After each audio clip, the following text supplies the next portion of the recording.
Well, welcome to the Mission Books podcast. Today I'm excited to welcome Matt Woodley. He is the author of our upcoming book called That Beautiful Question, which will be released on May 5th. Matt currently serves as the Dean of the Cathedral at the Church of Resurrection in Wheaton, Illinois. He has an extensive history pastoring churches in Minnesota and Long Island, and he's also worked as the editor at preachingtoday.com, which is part of Christianity Today. So today I'm excited to introduce his book, That Beautiful Question, where he weaves together the story of he and his sons basically wrestling with the question of pain and brokenness in the world and how they can still love the world. So Matt, welcome.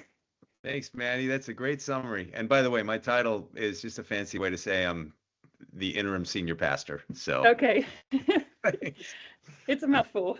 Sure, I know it is. Yeah. So Matt, your book centers on the question, can you truly know the world and still love it?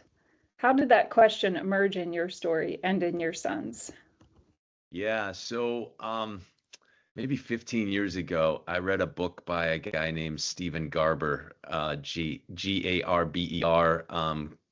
called Visions of Vocation. And he talks about what are you called to do in your life? And that's one of the questions that he raises. It's kind of actually the central question of the book he wrote is, can you know the world and still love it? Can you know the world in all its brokenness and sorrow and injustice and pain and sadness and still love it and engage with it like with Christ-like love and compassion? And so I started pastoral ministry in 1988. And served at 3 churches. And then I left pastoral ministry in 2010, really broken, burnt out, sad, kind of life imploded kind of thing. And just decided, I'm never going to be a pastor again. I'll just kind of do the best I can. And then the book actually starts, part of the book, the introduction starts with me in 2010 on Christmas Eve, just kind of slowly dawning on me, like, I don't have to lead the Christmas Eve services. Like, what am I going to do tonight? Like, should I even go to church? I don't know, So, and then, so I kind of went through this idealism to, like, yeah, of course you can love the world. Of course, that's easy. And anybody can do that, And then this real kind of crushing defeat. And then a slow recovery, and that's part of the story as well. But then, so my son went to Papua New Guinea in 2017 as a medical doctor to do missions work, which I found out later, and the book tells a story. I actually found out later he actually wanted to do that since he was like 15 years old. I didn't know all that about him, but so 2017, he's working in Papua New Guinea at this hospital called Kujip Nazarene Hospital, and he's seeing all kinds of beautiful things, like these amazing miracle stories of people that like should not get healed, or this surgery should not have gone that well. And just from a medical standpoint, they're just like miracles. But then he's also seeing all these horrible things like violence, especially violence against women, warfare. He's seen I tell the story about one of his patients was a baby that had been bought and sold at a market, and somebody picked it up and paid 100 kina for it. And so he's seeing all these awful things, and then the corruption and the injustice and the injustices in the world, healthcare, distribution of medicine and all this stuff, and people dying of just very treatable diseases. And so but he still got this idealism. And then I noticed, over the years, we just started talking. And I noticed over the years, his idealism kind of gave way. He didn't like totally lose it, but it was just really chastened by all the awful things in the world. And so I just realized we were just on different trajectories, but we had very different experiences of like, well, there's a song I quote by the band, a band called the Decemberists, and they talk about what a terrible world, what a beautiful world you have made here. And so that's what we were discovering. And so how do you deal with this world that's so beautiful and yet so terrible, So yeah, that just became, and I realized both of us were wrestling with that same question in different continents, 16 hours apart time zone, but different ages, different generations, but we were both wrestling with that same question. Hmm. Yeah, so you really beautifully weave together the story of your son and your own story together, I think in a very cohesive way. Um, but some people might wonder why have you chosen to focus both on the father of a missionary and a missionary story and weave those two together? What made you Yeah. decide to put those two together? Well, so my son and I, we just started talking a lot, probably more than we ever had, so if he needed somebody to talk to about his life and what was going on over there and what the incredible things he was seeing. And, also the church has just done such a great job in the Western Highlands of Papua New Guinea, and just so many stories of people coming to know Christ and being discipled. And so it's just that's really beautiful. But then just all these really awful medical things that he was seeing. And so, yeah, so we just started talking, and I never intended to write a book. I just thought I just want to listen to my son. That's all. Mm. And then he just started telling me these amazing stories. And at the time, I was reading a book by an American doctor, an American surgeon, who I don't think is a Christian. He wrote a book called Better. It's about medical practice in America. His name is Atul Gawande, is his last name. And Matt was also reading him. And at one point, I said, "Wow, Matthew, I wish I could write like Atul Gawande. He's a National Book Award winner and just a phenomenal writer." And I said, "I wish I could write like him." And Matthew said, Dad, you don't have to write from him. I have better stories than he does. So I said, "You're right, you do. Your stories are better. It's like we could write this. And so I just said, "Oh, just start sending me stories." And then I started recording his stories and transcribing them. And then I started interviewing some of his colleagues. And I thought, "Oh, somebody's got to tell this story." And then I just kind of got the bigger story of medical missions and when that started in like the 1800s, and just kind of like this, somebody needs to tell the story of medical missions and how amazing it's been and what God has done through people, his followers, especially in this slice of world missions, medical missions. And so that's kind of how the story developed. And like, it was never, we're going to write a book. We just kind of fell into it. Yeah. Well, that's a pretty neat way to end up writing a book. I It hadn't heard the full was. story, Yeah. so And that's we, really we great. just, about midway through the book, we're like, how I don't know how I'm going to end this, Matthew, because it's like, you're going to probably stay there the rest of your life. How I don't know how to end the book, but the story takes a surprising plot twist that neither of us anticipated, which I'll leave it there as a Hmm. cliffhanger. I won't give a spoiler alert, but so we just followed the story wherever it went, which was kind of really fun to just let the story tell itself. So Yeah, that's how life goes. Yeah. that's how life goes. Did not end the way we thought it would. Yeah. So. So, Matt, in your book, there's a doctor who you interview, and he has a really powerful quote. He said, "Don't treat us like we're superhuman. We're just normal, weak, frail people who struggle to obey and bear fruit for God." And you're really challenging the idea, I think, in your book of this missionary hero, this person who's kind of invincible, goes and saves the day. Why why did you take this Yeah. approach in your book? Yeah, so that was Dr. Bill McCoy, who's spent like 30 years in medical missions in Swaziland and Papua New Guinea, and probably estimated he's seen 600,000 patients in his career. So I was writing, and he was Matt's mentor in Papua New Guinea at Kujip Hospital, and just a really godly man, gentle, patient, kind. And I was writing some drafts and sending them to him, and he was really patient, just kind of giving me advice. And then finally, he just seemed to lose his patience and then he emailed me that quote, and he just said, just like, he seemed, for the first time ever, he seemed irritated with me, just, and I think rightfully so. It's just like, you're just putting us way too much on a pedestal. And you just have to tell the story the raw way that it actually is. And another one of Matt's colleagues at Cuja, Dr. Mark Crouch, he also said, somebody that when he was on home assignment, somebody said, "You must be bulletproof." And how do you just live as such a bulletproof missionary or something like that? And Mark just started laughing, because it's like, you got to be kidding. We are not bulletproof at all.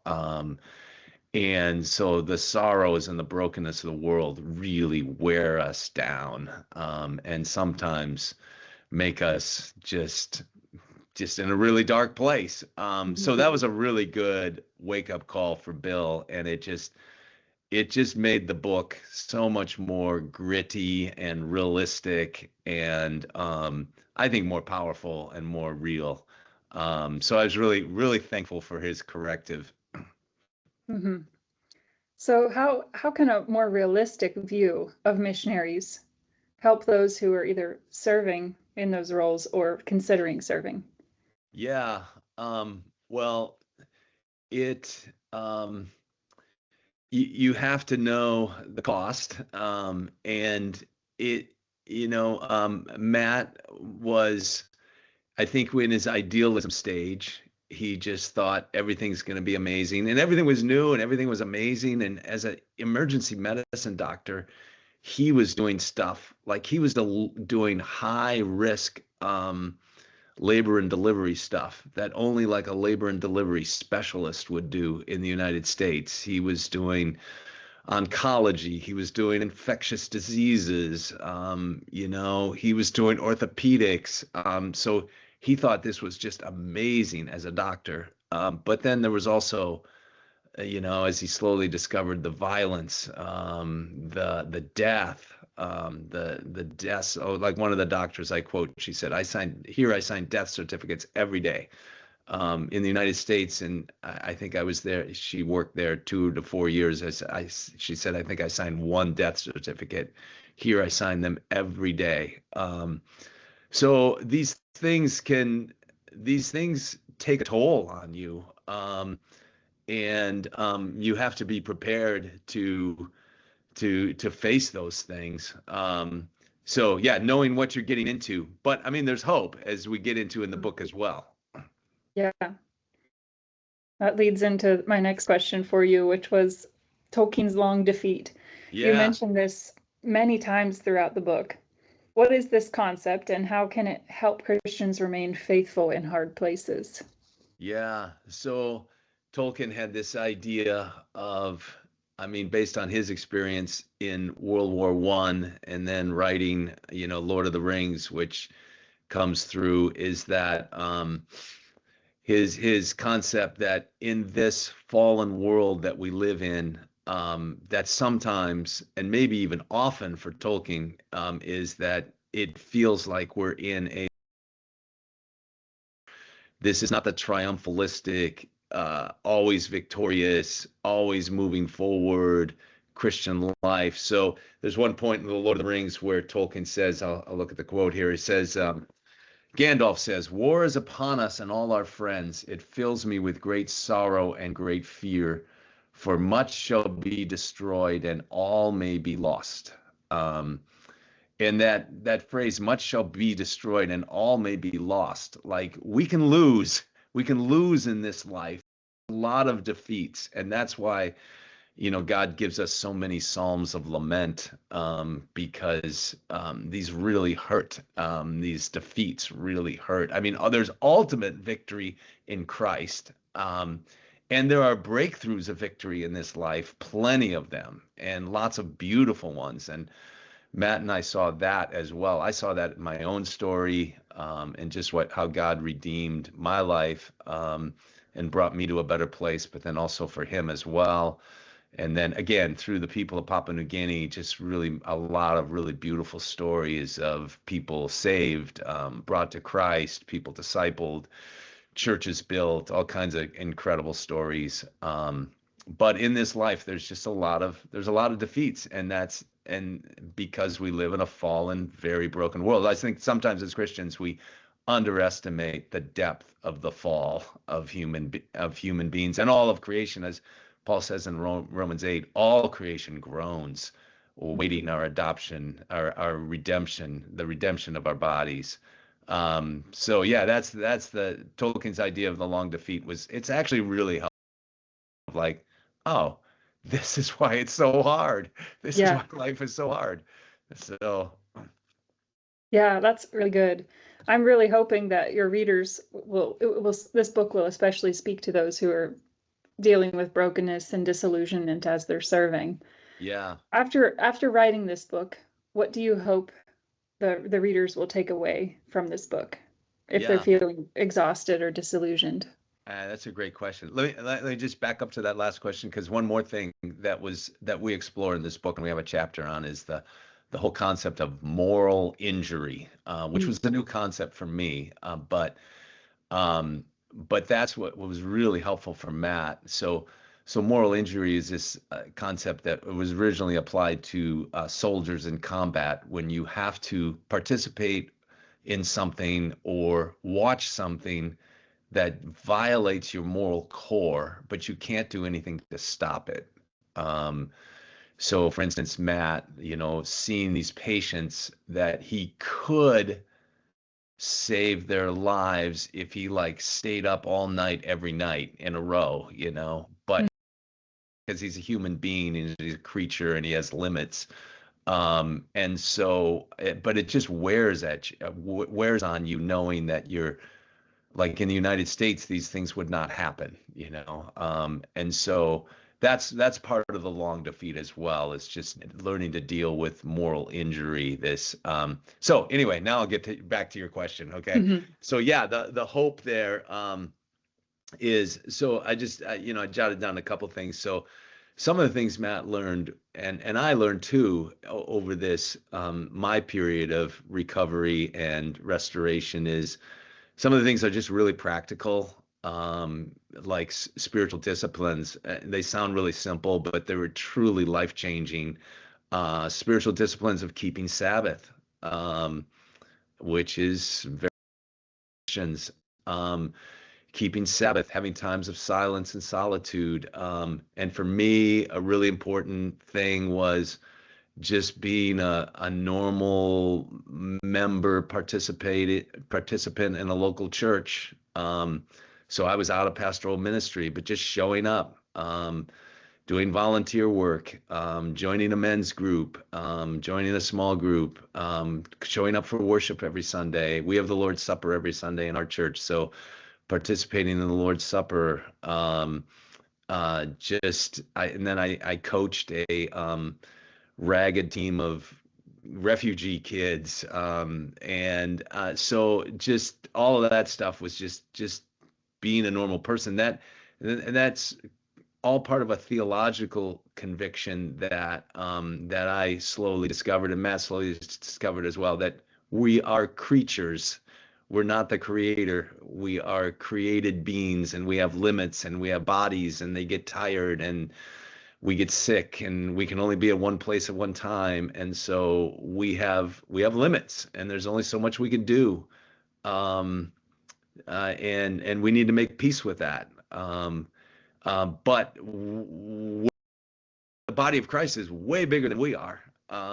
And that was one of the things that Matt discovers in the book that I tell this story, his slow discovery that, God had a plan that was bigger than him saving the world or saving the Western Highlands or patching up every diseased person, that God is bigger than that. And his church is bigger than that too. And the work will go on. And then also just, I guess, fancy theological word, it's eschatological as well, meaning it's it relates to the eschaton, the end, and that is that Christ will restore and repair all things. Ultimately, we're not in a long defeat.